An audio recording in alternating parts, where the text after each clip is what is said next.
Yeah. All right. You mentioned a few areas so far for your training. Yes. In more detail, can you tell me where you went for your training? In the service? Yeah. Okay. So I had 3 months off in the summer. That summer after the internship. So Okay. that was a great time. I was a deckhand on a commercial salmon boat for a couple weeks. Then I worked as a psychiatrist in a mental hospital for about 4 weeks. And then fooled around for about another 4 weeks, and then went to Pensacola, Florida. Okay. In Pensacola, Florida was the Aerospace Medicine Institute. And the training consisted of 3 months of intensive aerospace medicine, which was ear, nose, and throat. The problems that you'd see in pilots, ear, nose, and throat, eyeball, cardiovascular. It was absolutely excellent training. In addition to didactic teaching of Navy and military history that you just didn't get in school. Right. Okay. So the medical aspects of it, I think, were a good reinforcement and amplification of my general medical training. Not my orthopedic per se, but my general medical training. Such that later on I prescribed glasses for the military fellows over at LTA, and that was part of our job. That we learned how to do it, and we did it. Okay. And then as a flight surgeon, you took care of your primary job was to take care of the pilots, and so you had to know what cardiac conditions would ground them, yada yada. You had to read EKGs well, and you had to know what was a threatening condition to them as a pilot, and a lot of it also was psychiatric. They gave us pretty extensive psychiatric training in caring for pilots. Okay. All right. Now, in the flight medical, did you get some training up in the air as well? Oh, okay. So 3 months. 3 months was. I'll just give you the quick background. The deal was, pilots didn't think doctors were anybody unless they were flight surgeons. Okay. So the pilots really liked their flight surgeons. Now, the reason they liked their flight surgeons is all the flight surgeons were trained to fly. So we had 3 months of aeromedical, and then we had 3 months of ground school and flight.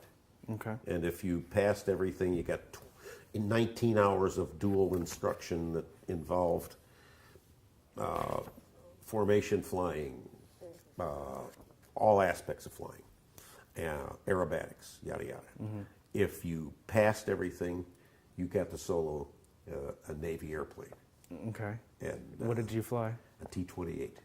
Well, tell me about it. It was an amazing machine. It's I don't know if you've ever seen them.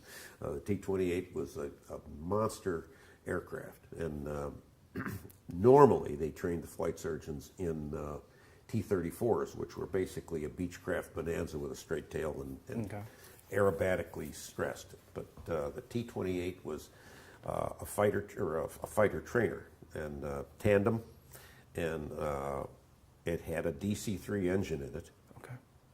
I think an R1340 engine in it, and it would climb, when you firewalled it, it would climb 5,000 feet a minute. Wow.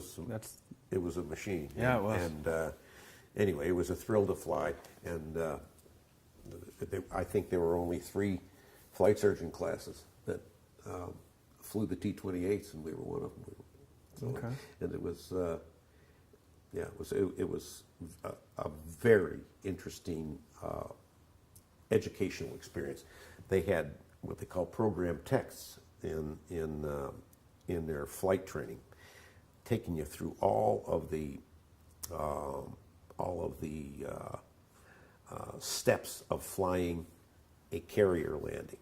Okay. And I can remember that stuff today. I mean, it's just crazy. The program texts were very very efficient in giving you information that you retain for a long period of time. And almost all of us, obviously we were all doctors, we said it was as vigorous as many parts of our medical training to do the flight training, to do the ground school flight training. Okay. Yeah, it was great. All right. The overall experience in your training was very beneficial, it sounds like. Well, you were one of the boys. It was you felt like you were one of the pilots. Okay. And I don't know. I know I didn't tell you the whole thing, but the whole philosophy of flight surgeons was that they wanted the doctor to be in touch with the pilots. It cost at that time, I think, around $350,000 or $400,000 to train a pilot, and it cost $50,000 to train a flight surgeon. So they figured if we could save one pilot, we paid for a whole lot of flight surgeons. Mm-hmm. And that's the essence of it. Right. And because in wartime and sometimes in peacetime, the pilot error is one of the biggest problems, and pilot error from being overstressed. And in Vietnam, I can say I think I kept at least 4 guys from killing themselves. Good. And That's good. And that's a nice thing. It has nothing to do with orthopedic surgery. No. But it was. I can truly say that. Yeah. All right, good.